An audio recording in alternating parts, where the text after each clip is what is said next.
Have you ever wondered why some women, without any visible effort, have an inexplicable power over a man's attention, while others, who do everything right, go unnoticed? Why do the words of one woman sink deep into a man's subconscious, making him want to listen, to change, and to pursue her, while the words of another just pass him by like meaningless noise? We see it everywhere. Women who work tirelessly on their relationships, study communication techniques, and try to be perfect, only to end up feeling drained and invisible. And right next to them are those who simply exist in their own aura. Their silent presence acts as a call to men that is impossible to resist. The reason for this isn't looks, the ability to make small talk, or certainly not manipulative techniques that promise quick but short-lived results. All these superficial tricks are just ripples on the surface. The secret lies much deeper, in almost invisible layers of reality, in the space where two psyches, two unconscious worlds, meet. This is the territory that Carl Jung explored his entire life, trying to understand the mysterious laws of attraction between a man and a woman. He realized that most of our conscious efforts to be liked are just noise, failing to touch the true strings of another person's soul. True attraction is born on the level of symbols, archetypes, and energies. Jung discovered that the male psyche, despite its outward rationality and desire for control, is incredibly receptive to certain feminine manifestations. These manifestations don't influence his logic, but rather his inner world, his soul, the part of himself that he doesn't always recognize. He called this inner feminine figure in a man's soul the anima. And when a woman's actions resonate with his anima, something almost like hypnosis happens.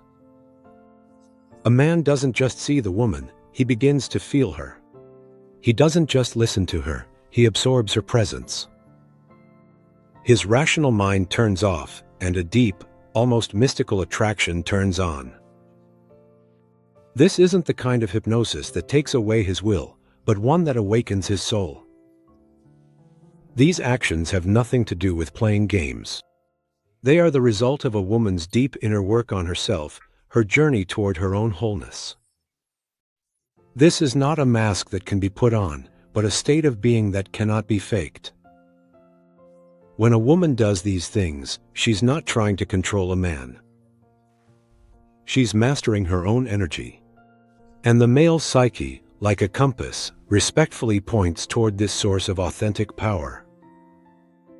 She becomes not the object of his desires, but a catalyst for his own transformation.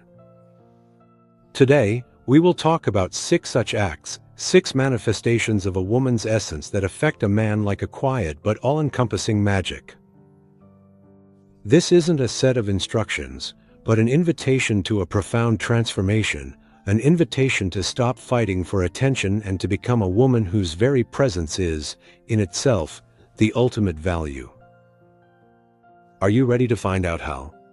By shifting your focus from him to yourself, you can gain the very power you've always dreamed of, the power not to control, but to inspire, not to demand, but to receive. Act 1. The art of being present without demanding attention. Picture a room with 2 sources of light. One is a bright, flashing spotlight that obsessively tries to light up everything around it, demanding, "Look at me. I'm here." Its light is harsh, casting deep shadows and making you squint. The other is a steadily burning candle, whose warm and gentle light doesn't demand anything, yet always draws the eye, creating an atmosphere of comfort and peace. Which light will a person instinctively trust? Which one will they want to get closer to? This is exactly how this first, most subtle, and most powerful act works, a woman's ability to be in the same space as a man without demanding his attention. This is not coldness or indifference. It is the highest form of self-sufficiency. Jung would call this a manifestation of the self, the inner core of the personality, so complete that it doesn't need any external validation to exist. Most women, when they're near a man, unconsciously give off a signal of neediness. Their silence is filled with expectation. Their gaze seeks approval. Their presence is a silent question. Do you notice me? Am I still interesting to you? The inner monologue of such a woman is a whirlwind of anxiety. Why is he quiet? Is he mad? Is he thinking about someone else? Maybe I should say something to break the tension. This subtle vibration of anxiety is picked up by the male psyche instantly, and on the deepest level, it triggers a desire to pull away. Why? Because a man instinctively feels that the responsibility for her emotional state is being placed on him. He has to fill her emptiness, calm her anxiety, and validate her worth. This turns him from a partner into an emotional donor, and it's exhausting. A woman who has mastered the art of calm presence, however, behaves completely differently. She can sit in the same room reading a book, drawing, listening to music on her headphones, or simply gazing out the window. Her energy isn't focused on him, but rather inward or on her own interests. She doesn't create a vacuum for him to fill. She herself is a space that is already full. Her inner monologue is calm. She's absorbed in the plot of a book, reflecting on an idea, or simply enjoying a quiet moment. She doesn't wait for him to entertain her, because she's not bored with her own company.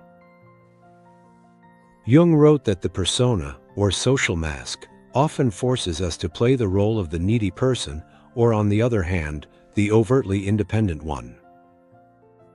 But true maturity lies beyond these roles. A woman who is simply present, without putting on an act, shows that her center is within herself. Her happiness and peace don't depend on whether he's looking at her at that moment or not, and that's where the spell begins. The male psyche, used to a constant background of female anxiety and expectation, suddenly encounters silence, a silence not filled with emptiness, but with dignity. This silence is intriguing. It creates a sense of mystery. Instead of feeling obligated, he starts to feel curious. Instead of pressure, he feels free. And it's in this space of freedom that his own genuine desire to turn toward her, to talk to her, to touch her, is born. His anima, his inner feminine aspect, isn't looking for a child to care for or a void to fill in a partner. It seeks an equal, a self-sufficient soul. Her calm presence tells him without words, "My world is interesting and complete on its own. I'm happy to share it with you, but it won't fall apart without you." This is an incredibly powerful message. It takes the weight of responsibility off his shoulders and turns him from someone who owes a debt into a free explorer. He wants to know what's going on in her mysterious inner world that makes her so calm and self-sufficient. He starts to be drawn to her, not because he feels obligated, but because he's genuinely interested. This isn't a technique you can practice or fake. It's the result of discovering your own inner foundation. When a woman truly finds passions that excite her, when she learns to enjoy her own company, when her self-worth is no longer held hostage by someone else's attention, this state becomes second nature to her. Her presence stops being a question and becomes an answer that a man's soul longs to hear. She doesn't cling to him, and that's exactly why he instinctively wants to hold on to her. She doesn't demand his attention, and so he gives it to her fully. This paradox is where the first act of quiet magic lies. Asterisk, asterisk, Act 2, the ability to accept his shadow without being destroyed.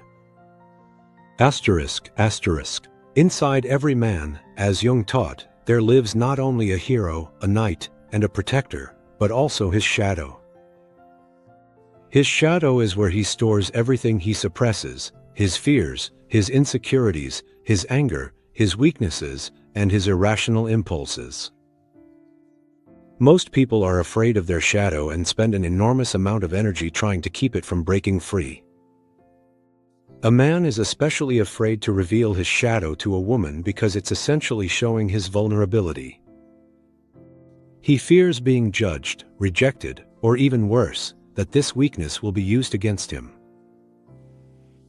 The typical female response to a man's shadow coming out is fear, judgment, or an immediate attempt to fix him. When he comes home after a failure at work, sullen and withdrawn, she either starts interrogating him, saying, "What happened? Tell me right now," gets offended, if you're being silent, it means you don't love me anymore, or tries to rescue him by dismissing his feelings. Everything will be fine. Don't worry, it's nothing. All these reactions, even if well-intentioned, send him one message: your shadow is unacceptable. Please be strong and easy to deal with again. Your pain is making me uncomfortable. This forces him to hide his vulnerable sides even deeper, creating a barrier between himself and her. But there are women who possess the second hypnotic art. They can see his shadow without being scared of it, without judging it, and without trying to fix it. This is an act of incredible psychological maturity. In the same situation, when she sees his dark mood, such a woman doesn't invade his space with anxious questions. She might quietly set a cup of tea next to him, gently touch his shoulder and say, "I see you're having a tough time. I'm here if you need me," then calmly go about her own business. She doesn't take his mood personally. She understands that his storm isn't about her. It's his own personal storm, and her role is to be a lighthouse, not another ship to be sunk by the storm. What happens in the male psyche at this moment? A miracle happens. For the first time in his life, he might realize that his dark side isn't being rejected, but is actually being accepted. A woman who isn't destroyed by his bad mood, who doesn't panic at his silence, who doesn't take his weakness as a personal insult, becomes a safe harbor for him. Now, Jung said that the path to wholeness, to individuation, is through integrating the shadow. We have to recognize and accept the darker sides of ourselves in order to become whole. A woman who lets a man reveal his shadow unconsciously becomes his guide on this journey. She becomes that very anima. The wise and accepting part of the soul that isn't afraid of the darkness, because it knows there's great power hidden within it. Her calmness and the way she responds to his inner struggles works almost like hypnosis, because it breaks his deeply rooted pattern of fear. He expects to be judged, but instead he is accepted. He expects drama, but is met with silence. He braces himself for defense, but finds openness in front of him. With a woman like this, he doesn't have to wear the mask of an invincible hero all the time. He can let himself be tired, uncertain, even vulnerable. And it's this chance to be genuine, to be whole, that forges the deepest, unbreakable bond. She doesn't become his therapist or his mother trying to fix his problems. She stays a woman, an equal partner. But her ability to face his darkness without losing her own balance makes her incredibly strong in his eyes. Not the kind of strength that overwhelms, but the kind that heals. A man might not realize this consciously, but his soul, his unconscious, will be drawn to her as the only place in the world where he can take off his armor and just be himself. This connection goes deeper than passion. It's a connection of souls. And it starts with her quiet but unwavering decision: "I see all of your darkness, and I'm not afraid." Act 3. Protecting her inner garden. Imagine two houses. One has its doors and windows wide open. Anyone can walk in, look around, touch things, and take whatever they want. It has no secrets, no personal space. Everything is out in the open. The second house is surrounded by a beautiful but sturdy fence. The gate isn't locked, but it's not open for just anyone. Beyond the fence, you can see a carefully tended, mysterious garden, full of rare flowers and quiet corners. Which house would inspire more respect and a stronger desire to enter? The answer is obvious. This image perfectly captures the third hypnotic act, a woman's ability to protect her inner world, her secret garden. In an age of total transparency and social media, where it's normal to share every move, every thought, and every feeling, a woman who keeps her own space closed off from prying eyes becomes the rarest and most precious phenomenon. Her inner garden isn't just a pastime, it's her intellectual world.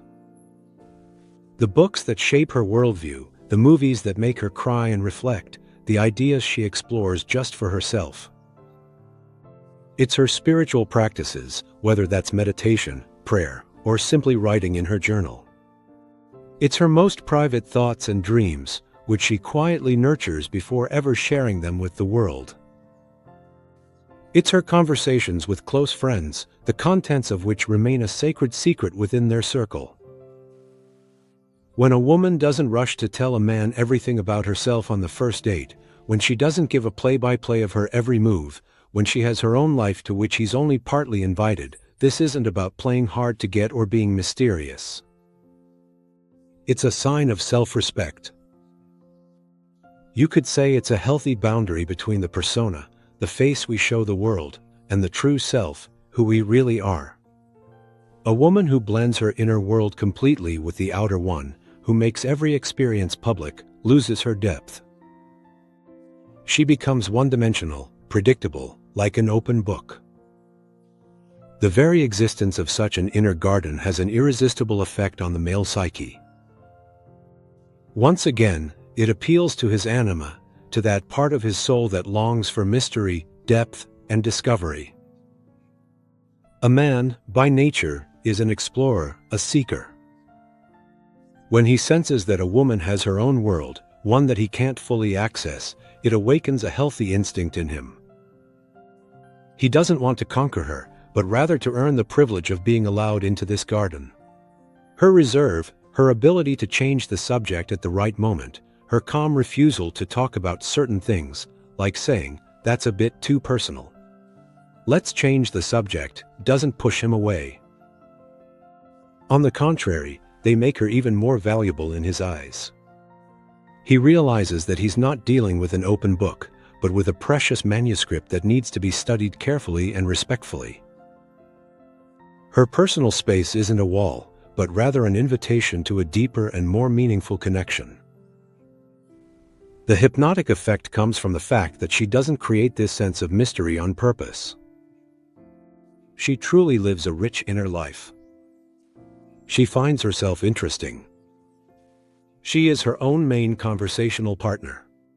So, her silence isn't empty, it's full. Her solitude isn't tragic, it's resourceful. She's not afraid of losing him, because she always has something she can never lose, herself. This confidence is communicated without words, and it affects a man more powerfully than any aphrodisiac. He subconsciously realizes that to be with her, he too must become deeper, more interesting, and more worthy of her mysterious garden. Act 4. The uninhibited expression of bodily joy. Our body, as Jung taught, is not just a physical shell. It is the vessel of our unconscious, a map of our emotions and instincts. In today's world, women have been taught to see their bodies as objects that must always be improved, controlled, and judged. She has to be thin, toned, and young.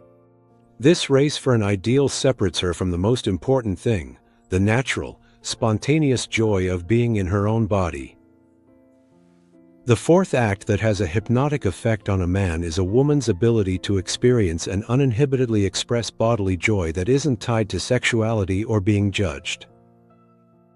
It's the pure, almost childlike delight in simple physical sensations. It's the difference between a rehearsed, performative sexuality and authentic, vibrant sensuality. One woman might pose with a strawberry, trying to look seductive for the camera. Another will simply eat that strawberry, closing her eyes in pleasure, not caring at all about how she looks. The first is a performance. The second is real life. What does this look like in real life? It's the way she, with visible pleasure, closes her eyes and turns her face toward a warm sunbeam, the way she enjoys the taste of food without worrying about calories, letting out a soft sigh of delight, the way she dances alone at home to her favorite music, not for anyone else, but just for herself, awkwardly, but with total freedom, the way she laughs with her whole body, throwing her head back, not caring about looking graceful, the way she stretches out lazily in bed in the morning like a cat. In these moments, she isn't playing a part, she isn't posing. She is completely present in her body, right here and now. She isn't thinking about how she looks. She's simply feeling. Jung believed that the disconnect between mind and body, between reason and instinct, is one of the main illnesses of modern civilization. A woman who has restored this connection becomes a source of living, primal energy. This affects the male psyche like a breath of fresh air. A man living in a world of rigid social structures, competition, and control sees before him a being who dares to simply be alive. Her uninhibited joy speaks directly to his own repressed shadow side, which also longs to break free and just enjoy life. Her physical joy isn't aggressive. It's contagious. It reminds him that life isn't just about goals and achievements, but also about taste, smell, and touch. The hypnotic effect here comes from her authenticity. He realizes that it's not for him. She's not enjoying herself to seduce him. She's enjoying herself simply because she's alive. And being next to her, he too subconsciously feels allowed to be more relaxed, more genuine. He learns this simple joy from her. This ability of a woman to be at peace with her body, to accept it and delight in it as it is, tells a man about her deep self-acceptance. And a woman who accepts herself is truly capable of accepting someone else. She won't try to change him or mold him to fit her standards. She will let him be himself. This silent promise of acceptance is one of the most powerful magnets imaginable. To him, she becomes not just a beautiful woman, but the embodiment of life itself, spontaneous, joyful, and incredibly attractive. Asterisk. Act 5, the calm command of her power. Asterisk. According to Jung, every woman has a masculine side within her, called the animus. This is her ability to use logic, create structure, take action, and defend her boundaries. Too often, women either suppress their animus and play the role of a helpless victim, or, on the other hand, express it too much, becoming aggressive and controlling, like men in skirts. Both extremes are unappealing because they are just that, extremes, and a sign of imbalance. The fifth hypnotic act is the calm, confident, and timely expression of a woman's healthy animus. It's her ability to use her power without becoming aggressive. It's her ability to say no without feeling guilty, to set boundaries without drama, to make decisions without endless hesitation, and to take responsibility without complaining. She doesn't get stuck in the role of a warrior. Her power is a tool she brings out when needed and then puts away, returning to her natural femininity. Imagine this situation. A waiter in a restaurant brings her the wrong dish and is rude about it. One woman will stay silent to avoid conflict, then sulk at her partner all evening. Another will cause a loud scene. But the woman who commands her power will calmly, firmly, and unemotionally call the manager and state the problem, getting what she wants without a fuss. She doesn't try to humiliate, but simply restores justice. What does a man see in this moment? He sees neither aggression nor weakness. He sees power under control. He sees a woman who can stand up for herself without needing him to immediately rush in and save her. This doesn't evoke pity. It evokes immense respect. The hypnotic effect lies in the fact that she is not competing with him, not trying to prove that she is stronger. She is simply demonstrating that she is a complete adult personality capable of dealing with reality. This lifts the subconscious burden from a man of being her sole protector. He understands that he is not with a fragile flower that needs to be shielded from every draft, but with an equal partner. Now, Jung wrote about the process of individuation as a journey of integrating all parts of our personality. A woman who has integrated her animus is not afraid of her power, but she doesn't wave it like a flag. When she changes a flat tire herself, not because she wants to prove something, but because she simply knows how. When she calmly and rationally defends her point of view in an argument without getting personal, when she makes a financial decision fully aware of the risks, in these moments she is incredibly attractive. A man sees that her strength is not directed against him. It is directed at life. It is the power of confidence, not domination. And this gives him a sense of deep security and admiration. He understands that this woman can be relied upon. She will not betray him, will not break, will not panic in a difficult situation. She is an ally, a partner with whom you could go to the ends of the earth. This calm command of power acts like hypnosis because it shatters the woman equals weakness stereotype. But at the same time, she doesn't become mannish. By retaining her femininity, she demonstrates an amazing balance. She becomes whole, and there is nothing more attractive than an encounter with another whole soul. Asterisk, asterisk. Act 6, The Gift of Seeing His Golden Shadow. Asterisk, asterisk. This is perhaps the most profound and transformative act of all. It requires a woman to have not just maturity, but true wisdom and generosity. Carl Jung introduced the concept not only of the ordinary shadow, where our vices are hidden, but also the golden shadow. The golden shadow is our unrealized talents, our best qualities, our hidden potential that we ourselves are afraid to believe in. It is the hero a man could have become but for various reasons, fear, insecurity, childhood criticism from parents, did not. Most people see in a man either his facade, his persona, successful, strong, confident, or his ordinary shadow, weaknesses, flaws. Only a woman with a special kind of vision is able to perceive his golden shadow, and not just perceive it but reflect it back to him.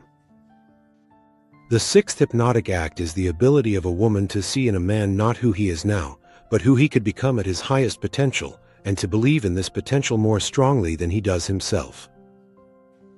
This has nothing to do with flattery. You're the best. Or maternal coddling. You can do it, sweetie. Flattery is false, and coddling is demeaning. This gift is something different.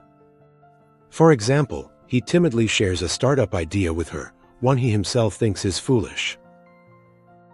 Others might say, that's too risky. But she, after listening attentively, says, you know, there's something to this. Your strategic mind and your ability to see details others miss could really work here. I'm not saying it would be easy, but I see you have what it takes. What happens at this moment? She is not praising him. She is highlighting his specific real qualities and applying them to his dream. She becomes a mirror in which for the first time he sees not his usual self, but his hidden heroic potential. She doesn't hand him a crown. She simply shows him that the material to make it has always been within him.